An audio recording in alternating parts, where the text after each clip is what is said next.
মোহন রায়ানকে ট্রাস্টে যুক্ত করার জন্য প্রতিবাদে আপনি পদত্যাগ করছেন শুনলাম। এর আগেও বাংলা একাডেমিতে দেখলাম যে ওনার কবিতা নিয়ে একটা হট্টগোল হয়েছে। সব মিলিয়ে বিষয়টা একটু যদি বলতেন। বিষয়টা হচ্ছে, ধরেন এই মোহন রায়হানকে মানে আমরা ট্রাস্টে অন্তর্ভুক্ত হয়েছি গণ অভ্যুত্থানের পর 15ই আগস্ট 15ই সেপ্টেম্বর 2024 সালে।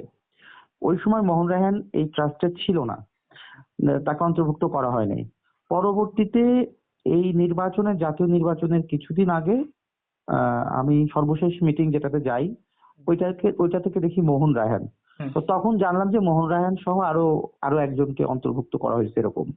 তো বিষয়টা আমাদের কাছে খারাপ লাগছে, যে কারণ সে জুলাই গণ অভ্যুত্থানের বিপক্ষের লোক। উনি যদি ট্রাস্টের মেম্বার হবে তো আওয়ামী আমলেই হোক। এখন গণ অভ্যুত্থানের পরে তো আওয়ামী লীগের লোকজন আর এই ট্রাস্টে থাকার অধিকার রাখে না। পরবর্তীতে নির্বাচনের 4 দিন আগে একটা মিটিং থাকে, যেহেতু আমি নির্বাচনে অংশগ্রহণ করছি, ফলে আমি আমার নির্বাচনী আসনে থাকার কারণে মিটিং এ আমি আসি নাই, ট্রাস্টের মিটিং এ। আমি ভাবছিলাম যে তখনই পদত্যাগ করবো, কিন্তু আমার সময় ছিল না বলে পদত্যাগ করতে পারি নাই। পরে আজকে ট্রাস্টের মিটিং ছিল, তো এই জন্য আজকে আর কি পদত্যাগ করা। মানে ট্রাস্টের মিটিং গুলো মানে অনেক দেরিতে, মানে অনেক একদিন একটা মিটিং হলে আবার অনেক পর আরেকটা মিটিং হয়। ফলে মানে যে সম্প্রতি লিখছি যে সম্প্রতি অন্তর্ভুক্ত হয়েছে, কথাটা আসলে বেশ আগেই অন্তর্ভুক্ত হয়েছে, মানে ইন্টেরিয়মের একেবারে শেষ দিকে অন্তর্ভুক্ত হয়েছে উনি। ইন্টেরিয়মের সময় উনি এখানে কিভাবে অন্তর্ভুক্ত হয়, যেহেতু আপনারা বললেন সে ইন্টেরিয়ম থাকলে জুলাই কাত্তার হিসেবে তাকে আপনারা বলছেন। হ্যাঁ, মন্ত্রণালয়গুলোতে তো আসলে এখনো যে মানে জুলাইয়ের বিপক্ষের লোক নাই তা তো না। মন্ত্রণালয়গুলোতে আশা আছে, প্রশাসনের ভিতরেও এখন প্রচুর আওয়ামী লীগের লোকজন আছে। আওয়ামী লীগের লোকজন তো সব জায়গায় আছে। তো সেই জায়গা থেকে তাদেরই বন্ধু বান্ধব কেউ এই ট্রাস্টে হয়তো অন্তর্ভুক্ত করার, তাদের মাধ্যমে হয়তো অন্তর্ভুক্ত হয়েছে। তো এটা অন্তর্ভুক্ত হয়েছে বলতে আপনি দেখেন যে তার যে বাংলা একাডেমি পুরস্কার, সেটাও তো বাদ হয়েছে কেন?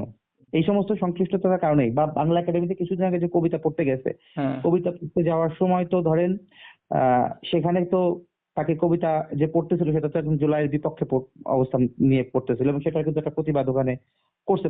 শেষ পর্যন্ত উনি কবিতাও পড়ছে, ওনাকে কবিতা পড়তেও দেওয়া হয়েছে, কিন্তু প্রতিবাদ তো মানুষ করছে। অর্থাৎ ওনার জীবন যদি আপনি দেখেন, যে ওই দিন বাংলা একাডেমিতে যে কবিতা পড়তেছিল সেখানে কিন্তু তখন তাকে যখন প্রশ্ন করা হয়েছে আপনি জিয়াউর রহমানকে খুনি বলছেন কিনা, সে কিন্তু অস্বীকার করে নাই। সে কিন্তু স্বীকার করছে, বলছে যে রাজনৈতিক চিন্তা চেতনা পরিবর্তন হয়। কিন্তু সে তো সারা জীবনে এই কাজটা করছে, যে সারা জীবনই ধরেন আপনি এই যে আজকে তাকে বলা হচ্ছে লাঞ্ছিত হয়েছে, সে নিজেও তো অনেক লাঞ্ছিত করছে। তার চেয়ে অনেক বড় কবি আবু জাফর উবাইদুল্লাহকে সে কলার ধরে ঘুষি মারছে, হ্যাঁ। তো আল মাহমুদকে অপমান করছে, কিশোর ইবনে দেলোয়ারকে, তার জীবনও তো এরকম প্রচুর লোকজনকে সে এই ধরনের সাহিত্যিক পরিমণ্ডলে সে অনেক লোকজনকে নির্যাতন করছে। এগুলো তো তার অতীত হিস্ট্রি তো খারাপ, তার হিস্ট্রি তো খারাপ। ভাই একটু আপনাকে বলি, তাহলে উনি কবিতা পরিষদের সভাপতি কিভাবে হলো? আচ্ছা, কবিতা পরিষদ তো এটা তো কোনো সরকারি প্রতিষ্ঠান না। কবিতা পরিষদ এরশাদ বিরোধী মুভমেন্টের সময়ের জন্ম। তো সেই সময় থেকে শুরু করে এখন পর্যন্ত এইটা মানে আওয়ামী পরিমণ্ডল দ্বারা পরিচালিত হয় অধিকাংশ টাইমে। কিন্তু এখন অভ্যুত্থানের পরে মোহন রায়হান যা ওটা দখল করে নিছে। আপনারা দেখেন অভ্যুত্থানের আগে কিন্তু সে ওখানে কিন্তু ওই আওয়ামী লীগের যে অংশটা ছিল ওখানেও তার দ্বন্দ্ব ছিল, তাকে এক ধরনের উৎখাত করে দেওয়া হয়েছিল ওখান থেকে। পরবর্তীতে সে এটা একটা বেসরকারি একটা প্রতিষ্ঠান, এটা পাড়ার একটা প্রতিষ্ঠান, বা আপনি বাংলাদেশের হয়তো একটা বেসরকারি ভাবে একটা সংগঠন বানাইছে। এই সংগঠনের সভাপতি হওয়াটা এটা গুরুত্বপূর্ণ কিছু না, তারপরেও সে ওটা দখল করে নিছে আর কি। এটা তো আপনি জাতীয় কবিতা পরিষদে তো এমন না যে বাংলাদেশের সব গুরুত্বপূর্ণ কবিরা এটার সদস্য বা কিছু। এখানে তো বাংলাদেশের কোনো গুরুত্বপূর্ণ কবি নাই। আপনি একজনকেও দেখাইতে পারবেন না যে বাংলাদেশের কোনো গুরুত্বপূর্ণ লোকজন। এখানে কিছু মানে খাস্তার লোকজন এর সদস্য মতো হয়ে থাকে। এগুলা মূলধারারই না। আচ্ছা ভাই, এই যে 24-এর পর আপনার বাংলা একাডেমিতে বিতর্ক হলো, তার কবিতা পাঠ নিয়ে জুলাই এখন কবিতা নিয়ে বিতর্ক হলো, যে এরপরে উনি তো ওনাদের সঙ্গে কথা বললাম, সে বললো যে আমি আসলে কাউকে ভয় পাই না, আমি আমার কথা লিখে যাব, কোনো ওনার সাহসের সঙ্গে শেখ হাসিনাও যুক্ত থাকতে পারে। এমনও হইতে পারে যে শেখ হাসিনাই ওনার সাহসের কি বলে যে ভিত্তি। কালার এক্সপার্ট এবং ডার্ক স্যাপ সমৃদ্ধ অরিক্স অ্যাডভান্স ডিটারজেন্ট পাউডার, আপনার লন্ড্রি এক্সপার্ট। হইতে পারে। শেখ হাসিনা বলছে যে ডিসেম্বরে ফিরবে, সেই পাওয়ারেও সেইটা করতে পারে যে ঠিক আছে আপাতত ডিসেম্বরে ফিরবে, তাইলে আবার আমি সব জায়গা দখল করি। এটা তো আমরা জানি না ওনার পাওয়ারটা কোথায়। ওনার পাওয়ারটা আমি মানে সাংবাদিকটা খুঁজে বের করুক যে আসলে ওনার পাওয়ারটা কোথায়।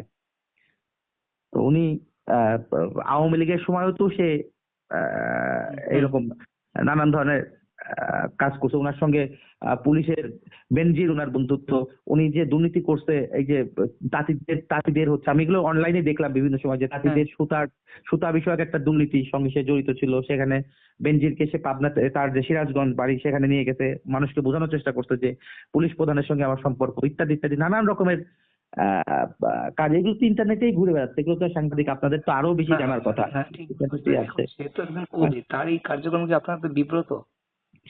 তার কার্যক্রমে শুধু আমরা না, আমাদের বাংলাদেশের যে আহ, সাহিত্যিক যে পরিমণ্ডল, এখানে মূলধারার কবি লেখকরা অবশ্যই তার কার্যক্রমে বিব্রত। বাংলা একাডেমিতে ওই দিন যে ঘটনা হয়েছে সেখানে অনেক সিনিয়র কবিরা ছিলেন, তারাও বিব্রত। মানে উনি এখনো এক ধরনের নির্লজ্জ টাইপের একজন মানুষ, নির্লজ্জ টাইপের মানুষ। আমি ইন্টারনেটেও দেখছি যে তার প্রথম বউ যখন কানাডায় চলে গেছে, সেই কিন্তু আর কানাডাতে ঢুকতে পারে না। তাকে সন্ত্রাসী হিসেবে প্রতিপন্ন করা হয়েছে যে সে হচ্ছে সন্ত্রাসী। কানাডাতে তার বউ অভিযোগ দিয়ে রাখছে। দ্বিতীয় বউ তার থেকে পলাতক। দ্বিতীয় বউয়ের অভিযোগ ছিল যে সে তার কাজের মহিলার সঙ্গেও তার সম্পর্ক ছিল, পরবর্তীতে কাজের মহিলা নাকি আত্মহত্যা করছে। এই ধরনের কথা আমরা ইন্টারনেটে পড়ছি। তো তার তার প্রত্যেকটা কর্ম মানে এই ধরনের কর্মকাণ্ডের জন্য অবশ্যই কবি লেখক সমাজ বিব্রত। ভাইয়া ওনার সঙ্গে আমরা কিছুদিন আগে কথা বলছিলাম এই যে বাংলা একাডেমি ইস্যুতে। তখন উনি হুম। আমাদেরকে বলছিল যে তিনি শেখ মুজিবের আমলে জেলে ছিলেন, এরশাদের আমলে জেলে ছিলেন।